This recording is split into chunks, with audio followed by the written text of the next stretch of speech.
The Expanse is over. The Expanse is officially ended, and I gotta say this. It's a bittersweet ending. This is hands down possibly one of the best, if not the best, send-offs to a TV show I have ever seen. I would say the only one that comes close to this was a lost ending, and yes, I'm gonna mention a lost ending. That was a great finale. Don't care what people say. But the Expanse ending, and here's the thing. This is the ending for season 6. They literally titled the season 6 a season finale. So we don't know if this series is gonna be ever picked up. We don't know if we're gonna get a movie, multiple movies, another season on a different network. We don't know. The only thing I know is this. I love this show. Like all of you, we love The Expanse. And the thing is, though, Babylon's Ashes is the title of the episode. It was the end for many things. It was the end of the Belter War versus the Inners. And it was fantastic. It was a very great episode of The Expanse. What happened? Marco Inaros faces the Inners and faces a alliance between the Inners and Drummers or Belters. He does some crazy stuff. He nearly gets a victory. Ultimately, he fails. He is killed by the hands of Naomi, which is also fitting. I love that fact. I love the fact is that this entire show is basically had one message, one theme, and this is not just the theme of the episode, but the theme of the entire show. It is unity. It is letting go of the past. We can't let past transactions, past mistakes, past hatred. We cannot let hate rule our hearts. We must be united. And this could go, and this is in the show, it's all about Belters, the Martians, the Earthers. Everybody needs to be united in order to make a better future. And this is something that we could relate to our time. This is something we could relate to our time right now, whether you're in Africa, whether you're in America, whether you're in Europe. All this is to connect us to us. And I think that's what's great about The Expanse, because it's a very human story. So in this episode, Marco eventually is killed off. With great sacrifice, with a lot of great sacrifice from Drummer's crew. A lot of Belters have died. A lot of Earthers and Martians have died. A lot of people have died because of this man. And even though this man was evil, he had some interesting points about being being brought down. Like, the reason why so many Belters were staying with Marco and Aros is because of the fact is that they were always belittled by the Inners. They were always pushed back. There was a lot of oppression to them, and that's what drove them. Was Marco Naros a good man? No, he was not. He liked his own ego. He didn't care about his own people in many cases, and basically he's a man who, I won't say race hustler, but he was for his group of people, the Belters and all this stuff. He hustled them. He manipulated them to get what he wanted. And Marco Naros as a character was very interesting. There's a lot of things about this show that we're not going to get resolved. The fact is Naomi thought she killed Philip, her son, while Marco Naros was there, was tragic. But she doesn't know that Philip has escaped. He left his father at the end because he realized his father, who he is and what he's done. And he's just like, I'm done with this. He's tired of his father, of like how manipulative it is.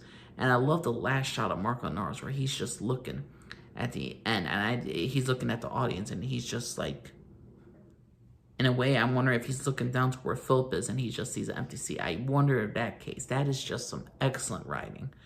Philip is alive. He's going to make his own path. Naomi didn't kill her son. She doesn't know she didn't kill her own son. And the reason why how she killed Marco Naros was she activated basically the ring gates and all that stuff. She activated those ancient ones in a sense, or the proto-molecules.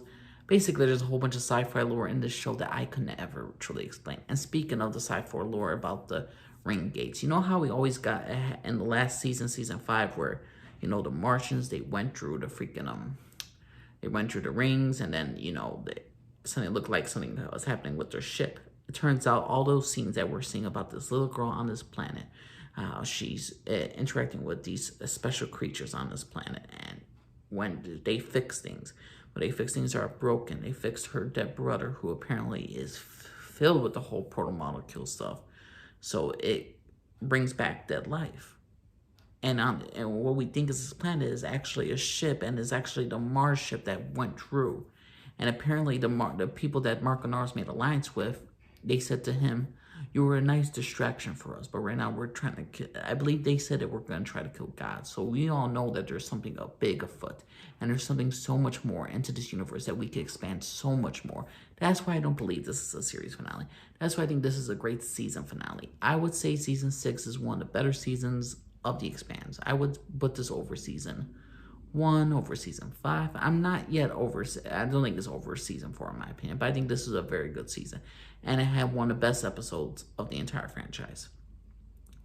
So, Babylon Ashes was a great season finale. If this was a series finale, this would be just as great.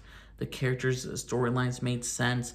This is one of these rare occurrences where in Hollywood nowadays that they respect what's come before. They respect these characters. They don't do complete 180s like Game of Thrones, like Dexter, like Battlestar Galactica. They do not abandon its plot lines. They do not sacrifice their characters over greater themes. They have both. They have great themes of unity and the future. And speaking of the future, what do we get also? All the lines of the Belters. That sided with Marco, not sided with Marco Naros, the ones who sided with Drummer. The Martians, the Earthers, they all have to make an alliance. They all have to make a form, like who could control who goes through the ring. Well, we're going to get James Holden to do it. James Holden, the crew of the Rocinante, where there's Earthers, Martians, Belters, all on this ship. So why not look to him? I like the idea of that fact that they look to James Holden for that. But he's as president. He was vice president Drummer, and he resigns. In the same episode where he's there, he's resigning and giving it to Drummer because that's how he's going to keep the peace, because Drummer needs to be in charge of Belt, and the people who've been oppressed for many years finally got a voice, and that is Drummer. And I love the fact that Drummers get that opportunity. I love the fact that Drummer is the one, because remember all those characters that loved Drummer, all the Belters that looked to her, Fred Johnson, I'm forgetting the guy name from Sherlock Holmes, Dawes, I mean, there's so Ashford, all of them looked up to a Drummer. All of them saw something in Drummer where we need you. And ultimately, she is going to be the ultimate independent source. She will not be prejudiced towards Earthers. She will not be prejudiced towards Martians. She's good with the Belters, but she's going to be strict against the Belters who sided with Marco Naros and did those extreme, horrible acts of terrorism against Earthers and their own people. So Drummer's a great fit. I love this ending. I think this is a great end to a lot of great characters, and I absolutely love Babylon Ashes. I honestly cannot say, like, The Expanse is one of the best shows you're going to see in your entire life. It's one of the greatest sci-fi shows. It's one of the greatest shows you will downright see. And I mean, I know I'm repeating myself, but I love this show. I love this finale. I love the characters. I love the storylines. I'm looking forward to the future. More likely, there will be a season 7. More likely, we'll have a movie. But if not, if we do not get any of that stuff, I am satisfied with this ending. I know I'm skipping about a couple things. Apparently, Peaches, she only has 5 years left to live because of her stuff. You never know what's going to happen. I'm going to predict she's not going to die. I guarantee you she'll go to that place where, life is extended on the Martian ship. Maybe she'll get more extension of life. Who freaking knows? But to me, The Expanse Babylon Ashes was a fantastic season finale, series finale, whatever you want to call it. It was a great episode. And I overall love The Expanse. But what's your personal opinion, everybody? What y'all think of this episode? Did you think this was a terrible episode? Did you think it was a good episode? Think this is a great send-off to the show in general? What's your personal opinion, everybody? My name's Jalise, and Arford, everybody. Bye.